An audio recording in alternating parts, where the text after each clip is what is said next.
Namaskar. Welcome to another episode of Editorial. The US President says that, Bhaiya, you want to come to United States? You want to live here? You want citizenship here? ठीक है, pay 45 crores, roughly 45 crores. He says 5 million, roughly translating to 45 crores and become the citizen.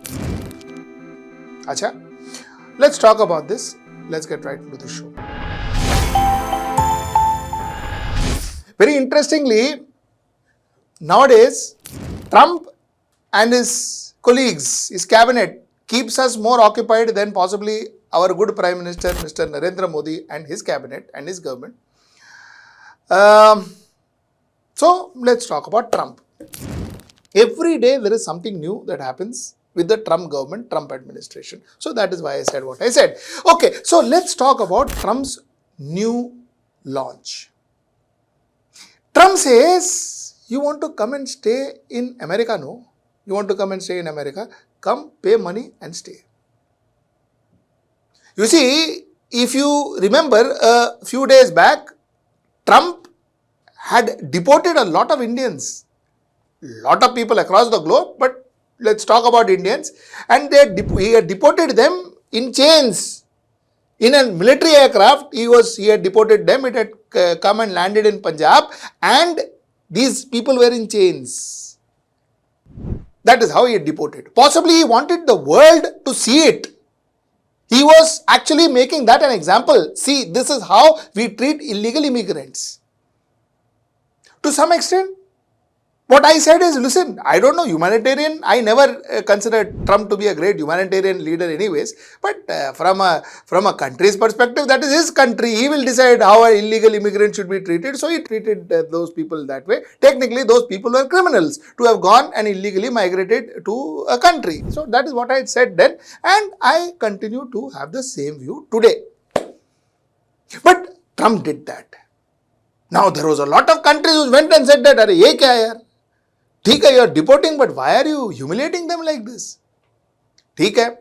Now Trump comes out and says that, ठीक है, you guys want to come and stay in America, no? You want to stay in my country? You want to stay? ठीक है, पैसा दो. You pay money, stay in my country. Help my economy, grow my economy, invest in my economy and stay in my country. I launched something called as a gold card. Earlier on, they had green card. Now they also have a gold card. Gold card means what? He says you invest $5 million. $5 million would equal to 45 odd crores of Indian rupees. You invest $5 million in US economy and come and stay. Come and stay in United States. Work in United States. No problem. He says, listen, you know what? A lot of companies come to me. And says, sir, what to do? We want to hire this Indian student, Chinese student, Japanese students. Number one, toppers of their university, Yale University, Stanford, top universities, toppers. We want to hire them, but we are very scared of hiring because we don't know whether they will get the visa or not. Whether they will get their H-1B visa in this case or not. So once we hire them, if they don't get, then we are in trouble. So we don't know what to do. So he says, listen, this is a solution. Dono taraf khush. You want to hire a foreign student? No. You pay $5 million on that foreign student's behalf. We will offer a gold card to that foreign student. Let that foreign student come and work for your company. No problem. And he is telling the foreign students or possibly the world, dekho, things have become very easy now. Paisa hai, reh jao. Nahi hai, can't help it. Hard luck.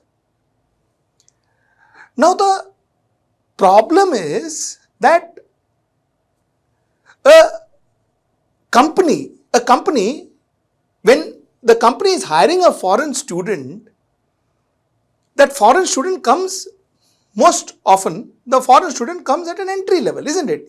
It's a campus interview, for instance. A campus interview, a campus recruit cannot be appointed as managing director. No, so that campus recruit will be appointed at an entry level position.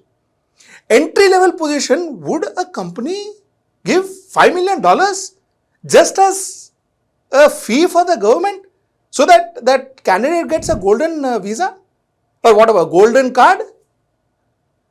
Is it even real? Imagine if a company has to hire 100 entry-level staff and 100 foreign students, they pay $500 million for those foreign students.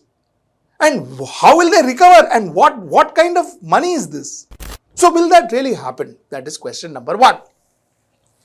You see, question number two is when Trump says that, you see, I am going to launch a golden card. He is not the first person to do this, by the way. He is not the first person in America to do this. America had launched something called as EB-5 visa in 1990s. In fact, in 1990. They had launched an EB-5 visa. EB-5 visa was very simple. EB-5 visa is if you invest anything between $800,000 to $1 million. Anything between $8 lakh to $10 lakh. That is 800,000 and 1 million. If you invest anything between this amount, you could get a US visa. Now, it is not that randomly you invest $800,000 for cities in United States, which were in economic distress. So, cities which are not doing well economically or wasn't economic distress, if you go and invest your $800,000 in that particular city, then you would get a visa, EB-5 visa for $800,000. If you are going to more prosperous cities and investing in most prosperous cities, then you pay $1 million and you get a EB-5 visa. So that was it. So the government said that, or the United States government said that, listen, you know what, you invest in our economy, you get some jobs for people, and therefore you can come and stay. That is not a problem. So this was what an EB-5 visa is. Now, the problem now, why is the golden visa different to the EB-5 visa? Let me tell you that. Or the golden card different to the EB-5 visa. My apologies again.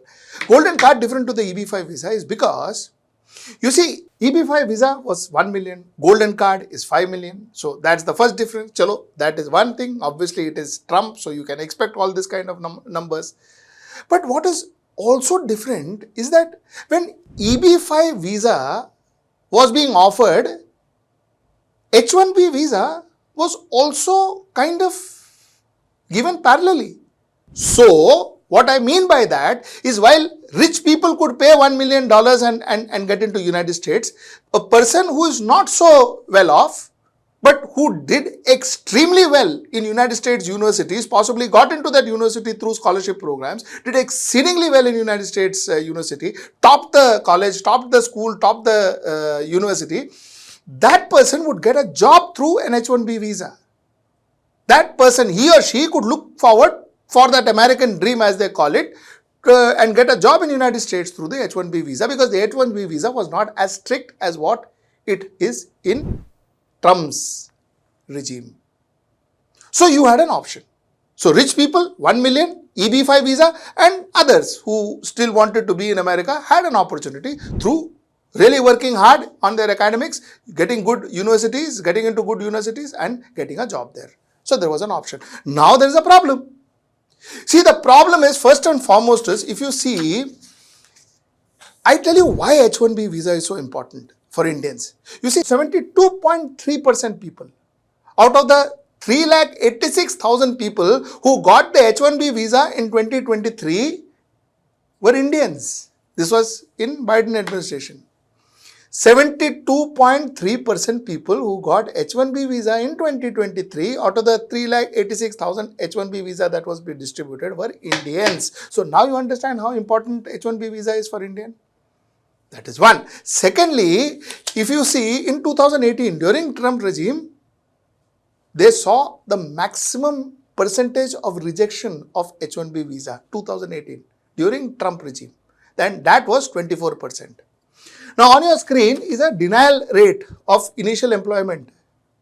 That is employment after your university degree, which is your H-1B visa. 2017, 13%, Trump. 2018, 24%, Trump. 2019, 21%, Trump. 2020, 13%, Trump. 2021, 4%, Biden. 2022, 2.2%, Biden. 23, 3.5%, Biden. 24, 2.5%, Biden. So what you see very clearly is, during the Trump administration, the rejection, the denial was higher. And in Biden administration, not that I am comparing and all that, that is not my intention, but in Biden administration, the rejection was lesser. So, which means in Biden administration, you had two options, an EB-5 visa and H-1B visa.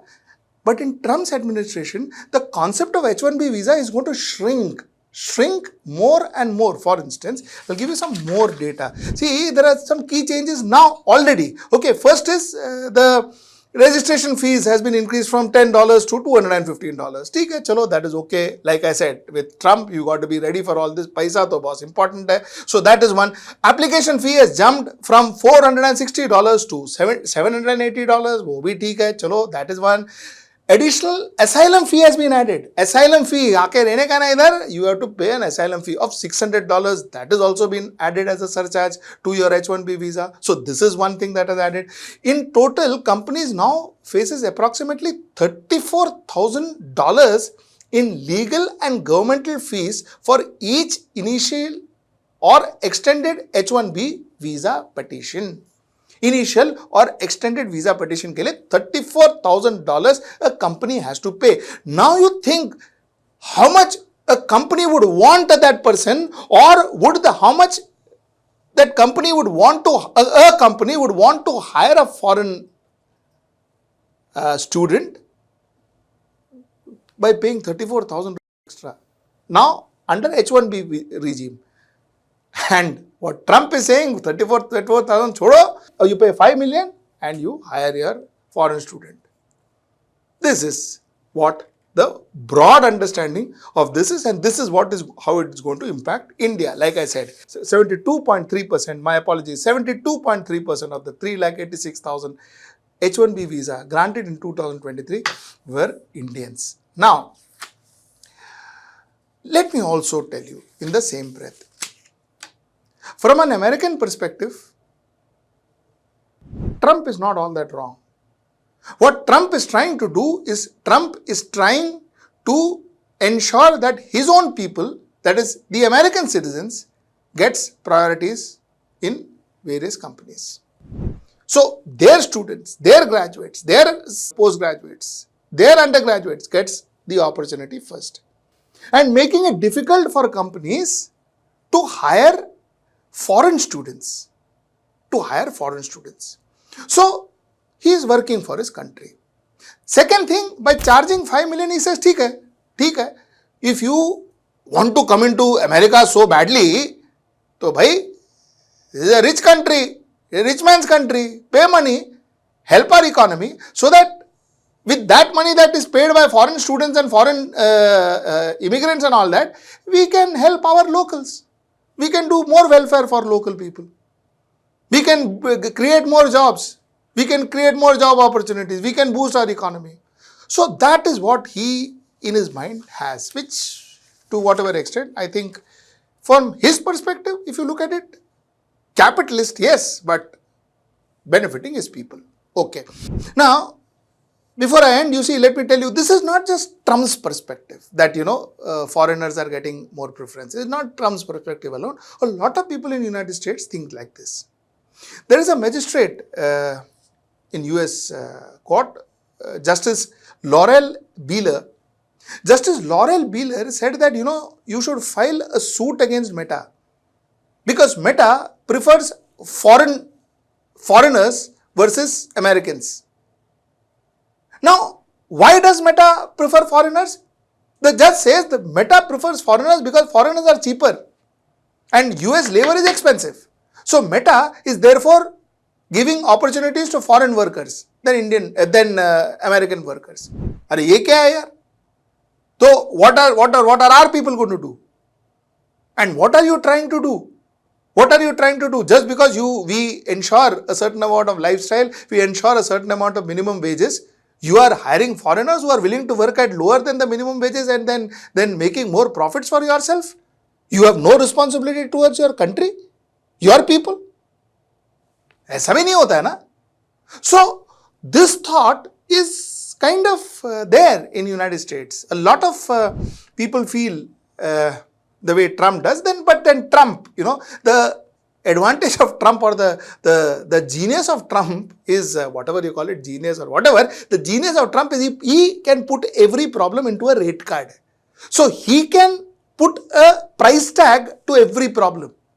So migration के problem में 5 million का price tag डाल दिया. Migration problem, he put a 5 million price tag and he solved it.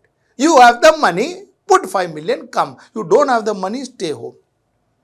This, I think, is the unique ability of Trump, and yeah, I mean, to some extent one should appreciate it too. So this is the point that I wanted to make today. Till I see you tomorrow at 10 p.m. Namaskar. Stay ahead with our cutting edge news app. Instantly access the latest shorts in just 1 minute and breaking news in just 50 words. Download now for a smarter, faster news experience.